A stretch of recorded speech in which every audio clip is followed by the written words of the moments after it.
Hey, what's up guys? Welcome back to another review, this time of set 75347, the TIE Bomber with 625 pieces, released just this year. It's been 20 years, I think, exactly since the last TIE Bomber, so this is pretty exciting to see. It comes with 4 minifigures.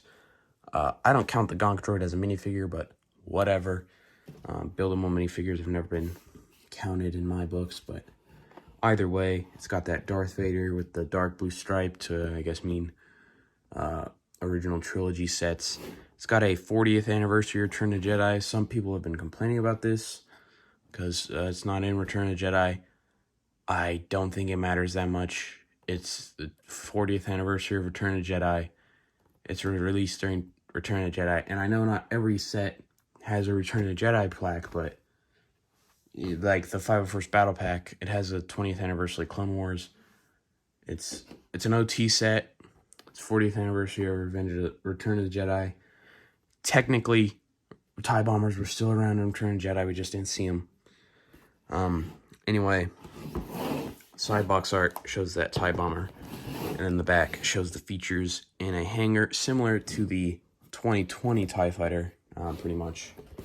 But anyway, using these push tabs to get the box open, if it will. There you go.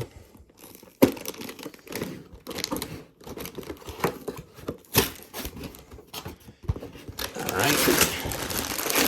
Looks like there's 4 bags at least. Ugly instruction manual.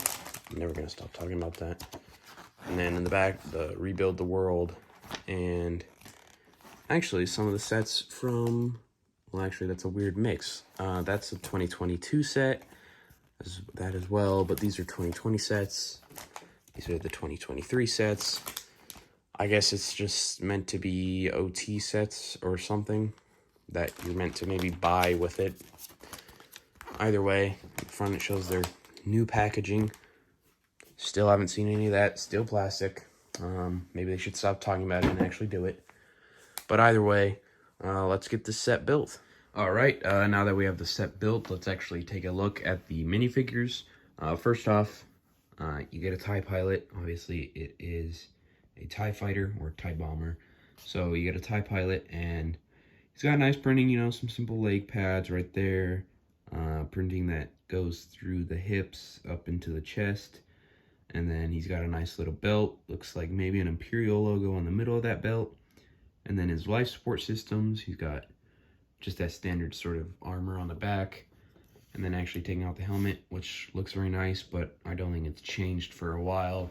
The 2020 TIE Fighter, I think, has the exact same. But he just comes with that standard mean face. No second expression. Simple, but it's what you want in a TIE Fighter. Next, you get Vice Admiral Sloane. I believe she appears in not Fallen Order, Squadrons from 2020. And apparently she also becomes a Grand Admiral, so I would have preferred that. I think the Grand Admiral uniform is way cooler than pretty much the standard officer uniform, but still a nice figure, you know. Like I said, that standard Imperial officer, no leg printing, simple belt, tunic. She's got the rank insignia right there. And then no back print or no second head print. Pretty nice hairpiece. And then just a smiling, sort of, maybe a little bit of an evil smirk, you could say, if it focuses. Probably can't see it that well, but, you know, sort of an evil smirk, not really. I kind of wish there was a second face. I don't know. She's an Imperial. I feel like she should have a more angry looking face, but it is what it is. Then you also get Darth Vader. If you don't have arm printed Darth Vader, this is another set to get him in. I do appreciate that it seems going forward, arm printing on Darth Vader will just be standard. The Advent Calendar got it. This set got it. The Obi-Wan vs. Darth Vader got it. It just seems like that's what we're getting for pretty much ever. But other than the arm printing, he's the standard Vader. He's got some good robe printing, his panel, his armor. And then under his face, you get Return of the Jedi Vader face, so, you know, a bit paler, more wrinkles and stuff. So that's nice for me. I only had the young Vader face before, and it looks very nice. No second expression, just some scarring on the back and a sort of displeased expression. And then what is, you know, the fourth minifigure. I don't count it as a minifigure because it's just like 7 Lego bricks, maybe like 10. It's not very many. It's a nice looking Gonk droid. You got that Imperial logo right there. It uses one of those like storage crates as to build it, and it looks like it looks nice. It's a nice Gonk droid. It's certainly not a bad addition to the collection or to the set, but to call it a minifigure is just, I don't know. I barely like calling like the Baby Yoda and the BD1 figures minifigures. Certainly not a brick built one though. But either way, you know, Lego considers it a minifigure, so I guess it doesn't really matter what I think. Anyway, moving on. The wings, very nice. Just, you know, detailing there. And then very nice looking shape. It really nailed the TIE Bomber look. The wings can bend, so, you know, if you want to have it displayed like this, you're able to. I don't think you should. Obviously, it doesn't look good and it doesn't stand up correctly, but you're capable of doing that. And then on top, you got some simple printing. You got that missile function that I will show off. And then the cockpit is actually pretty interesting. Like the Imperial TIE Fighter one, it just folds down. And actually, this is one where you can't actually see through. I don't think I can get that off, but underneath is just a black panel, so you're not actually able to see through to the pilot, but the cockpit has some panels right there, and then it's very simple to slide in the pilot. You just get his hands up like that, push him in, and he's in. Then you should be able to close it.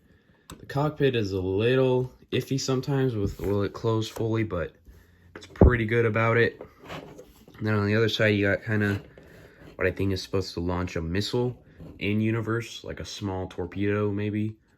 You got stud shooters, the new ones that actually don't look too bad, and you just push down and the studs launch. One of them didn't, but you know, that's how they work.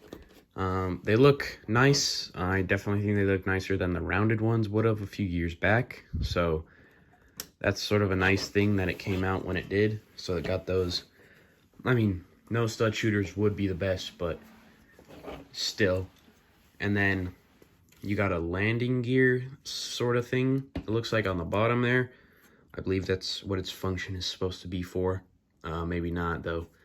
And then the missile drop function. So, oh yeah, see that cockpit I wish was more stable, but you just push the missiles down and they fall down.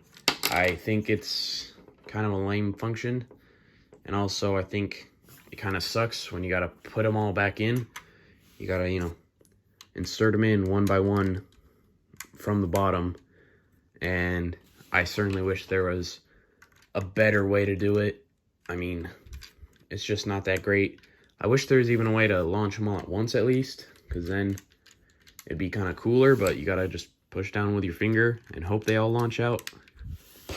So, function-wise, not that great. But display-wise, other than, you know, obviously the hole where the missiles are, it's a fantastic looking set, especially for $65. And I can't imagine how good a UCS version of this would look for $200, or, well, their new price, $240. And I certainly hope we get to see that in the future, maybe 2-3 years down the line, I would say. Not immediately after this, because I don't think a UCS set should come out right after, you know, a playset, because I don't think it's wise. But either way, you also get this little cart. You're able to, you know, put a figure there. Probably make more sense to put the pilot there, because, you know, why would a Vice Admiral be refueling the TIE fighters? But, you know, whatever. And comes with just 2 extra missiles for you. And, you know, it's a nice enough side build. Doesn't really add too much, but it's a nice way to carry around the extra ammo that LEGO always provides. And, yeah. This set is the best one so far of 2023. It'll probably, unless the summer wave is just back-to-back, all like 10 out of 10s, this set is probably one of the best of 2023, and probably one of the better sets in LEGO Star Wars in general. It's like a 9 out of 10 for me. I just don't like the missile drop function, but other than that, and the cockpit's a little funky. Other than that, it's fantastic. $65, 100% worth it, and I mean, you'll definitely be able to get it on sale for at least probably $55, $50. I don't think it'll go down in sale that much. I think this is going to sell pretty well as a TIE bomber. First one in 20 years. But, yeah, if you enjoyed, leave a like, subscribe for more LEGO reviews. Gonna have quite a few more. And then just talking about LEGO in general. So, subscribe for that. And I will see you in the next video. Peace.